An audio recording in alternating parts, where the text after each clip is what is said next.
વિદ્યાર્થી મિત્રો, આપણે ધોરણ 12માં વિષય ભૂગોળ જે વિભાગ એમાં જે પ્રશ્નો પૂછાય છે એ પ્રશ્નોની આપણે અહીંયા ચર્ચા કરીશું. વિભાગ એમાં એક પ્રશ્ન 5 માર્કનો હોય છે, એટલે કે પ્રત્યેક પ્રશ્નના 5 ગુણ હોય છે. તો પ્રશ્ન 1, ભારતમાં વસ્તી વિતરણની પ્રાદેશિક વિભિન્નતાઓ વર્ણવો. પ્રશ્ન 2, માનવ વિકાસ એટલે શું, તેના માપન વિશે સમજૂતી આપો. આઈએમપી પ્રશ્ન છે. પ્રશ્ન 3, પરિવહનનો અર્થ સમજાવી વિશ્વના મુખ્ય સડક માર્ગો વિશે જણાવો. પ્રશ્ન 4, ભારતના મુખ્ય આંતરિક જળમાર્ગોની માહિતી આપો. પ્રશ્ન 5, ગ્રામીણ માનવ વસાહત પ્રણાલી વિશે સવિસ્તાર ઉત્તર લખો. પ્રશ્ન 6, શહેરી વસાહત એટલે શું, તેના કાર્યકારિતાના આધારે પ્રકારો વર્ણવો. પ્રશ્ન 7, જળ પ્રદૂષણ સમજાવી તેને નિવારણના ઉપાયો જણાવો.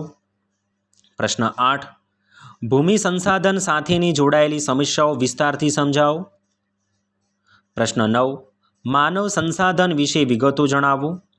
પ્રશ્ન 10, જળ પ્રદૂષણ અને તેની અસરો વિશે સવિસ્તાર નોંધ લખો. પ્રશ્ન 11, ગરીબીનો અર્થ સમજાવી તે દૂર કરવાના ઉપયોગો જણાવો. પ્રશ્ન 12, સંસાધન એટલે શું, તેના પ્રકારો વિગતે જણાવો.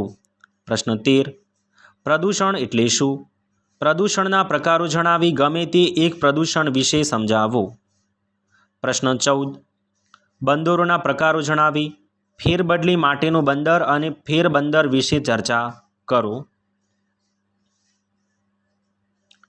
પ્રશ્ન નંબર 15, પશુ સંસાધનનું મહત્ત્વ જણાવી તેની સમસ્યા અને ઉકેલો જણાવો.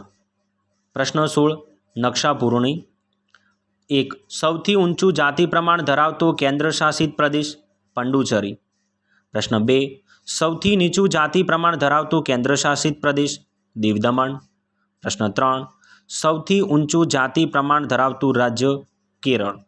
આઈએમપી આ પ્રશ્ન પૂછાયેલો છે. પ્રશ્ન 4, સૌથી ઓછું નીચું જાતિ પ્રમાણ ધરાવતું રાજ્ય હરિયાણા. પ્રશ્ન 5, સૌથી વધુ વસ્તી ધરાવતું રાજ્ય ઉત્તર પ્રદેશ. પ્રશ્ન 6, સૌથી ઓછી વસ્તી ધરાવતું રાજ્ય સિક્કિમ. પ્રશ્ન 7, સૌથી ઓછી વસ્તી ધરાવતું કેન્દ્રશાસિત પ્રદેશ લક્ષદ્વીપ. પ્રશ્ન 8, સૌથી વધુ સાક્ષરતા ધરાવતું રાજ્ય કેરળ. પ્રશ્ન 9, સૌથી ઓછી સાક્ષરતા ધરાવતું રાજ્ય બિહાર. પ્રશ્ન 10, સૌથી ઓછી વસ્તી ગીચતા ધરાવતું રાજ્ય અરુણાચલ પ્રદેશ. પ્રશ્ન 11, સૌથી વધુ વસ્તી ગીચતા ધરાવતું રાજ્ય દિલ્હી. પ્રશ્ન 12, સૌથી વધુ ગ્રામ વસ્તી ધરાવતું રાજ્ય હિમાચલ પ્રદેશ. પ્રશ્ન 13, સૌથી વધુ શહેરી વસ્તી ધરાવતું રાજ્ય ગોવા 62.17%. પ્રશ્ન નંબર 14, ગ્રામ વસ્તીનું પ્રમાણ રાષ્ટ્રીય સરેરાશ કરતાં ઓછું ધરાવતા રાજ્યો તો ગોવા અને ગુજરાત. પ્રશ્ન 15, શહેરી વસ્તીનું પ્રમાણ રાષ્ટ્રીય સરેરાશ કરતાં ઓછું ધરાવતા રાજ્યો હિમાચલ પ્રદેશ અને આસામ. પ્રશ્ન 17, સ્વર્ણિમ ચતુર્ભુજ રાષ્ટ્રીય ધોરીમાર્ગ 4 મહાનગરો દિલ્હી, મુંબઈ, ચેન્નઈ અને કોલકાતા. પ્રશ્ન 18, રાષ્ટ્રીય ધોરીમાર્ગ નંબર 1 અને તેના પર આવેલું એક અટક સ્થાન દિલ્હીથી અમૃતસર વાયા અંબાલ અને જલંધર. પ્રશ્ન 19, રાષ્ટ્રીય ધોરીમાર્ગ નંબર 3 અને તેના પર આવેલું એક અટક સ્થાન દિલ્હીથી કોલકાતા અને તેના પરનું અટક સ્થાન મથુરા, આગ્રા, કાનપુર, અલ્હાબાદ અને વારાણસી. પ્રશ્ન 20, રાષ્ટ્રીય ધોરીમાર્ગ નંબર 3 અને તેના પર આવેલું એક અટક સ્થાન આગ્રાથી મુંબઈ, ગ્વાલિયર અને નાસિક. પ્રશ્ન 21, રાષ્ટ્રીય ધોરીમાર્ગ નંબર 4 અને તેના પર આવેલું એક અટક સ્થાન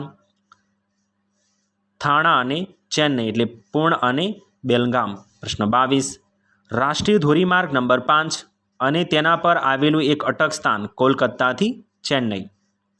પ્રશ્ન 23, સૌથી લાંબો ધોરીમાર્ગ અથવા રાષ્ટ્રીય ધોરીમાર્ગ નંબર 7 અને તેના પર આવેલું એક અટક સ્થાન વારાણસીથી કન્યાકુમારી, તેના પરનું અટક સ્થાન નાગપુર.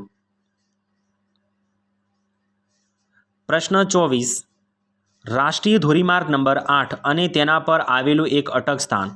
તો દિલ્હીથી મુંબઈ તેના પરનું અટક સ્થાન, જયપુર, ઉદયપુર, અમદાવાદ, વડોદરા અને સુરત. પ્રશ્ન 25, ભારતનું સૌપ્રથમ રેલવે લાઇન મુંબઈ અને થાણા વચ્ચે. પ્રશ્ન 26, ભારતમાં આંતરરાષ્ટ્રીય જળમાર્ગની સૌથી વધુ વિકાસ પામેલો રાજ્યો ઉત્તર પ્રદેશ, પશ્ચિમ બંગાળ, બિહાર, અસમ વગેરે. પ્રશ્ન 27, રાષ્ટ્રીય જળમાર્ગ 1 દિલ્હીયાથી અલ્હાબાદ ગંગા નદી, હલ્દિયાથી અલ્હાબાદ હલ્દી ઘાટી. પ્રશ્ન 28, રાષ્ટ્રીય જળમાર્ગ નંબર 2 દુબેરીથી નાદિયા બ્રહ્મપુત્ર નદી.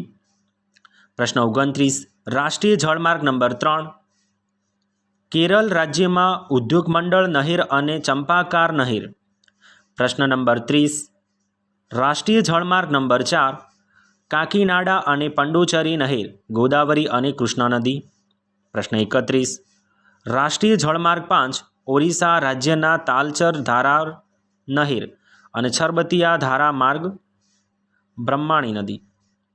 પ્રશ્ન 32, ભારતનું કોઈ એક મુખ્ય હવાઈ મથક મુંબઈ અથવા દિલ્હી. પ્રશ્ન 33, ભારતની મુખ્ય પાઇપલાઇન માર્ગ કચ્છના અખાત સલિયારાથી મથુરા. પ્રશ્ન 34, ભારતમાં પ્રવાસી અથવા હેરફેર માટેનો રોપવે જણાવો. ગુજરાતમાં પાવાગઢ, અંબાજી, સાપુતારા વગેરે. તો વિદ્યાર્થી મિત્રો, આ આપણે વિભાગ એના પ્રશ્નોની ચર્ચા કરી છે. તો દરેક વિદ્યાર્થીને આજે 1 થી 34 પ્રશ્નોના જવાબ સહિત અને નકશા પૂરતીની પ્રેક્ટિસ સાથે તૈયારી કરી લેવી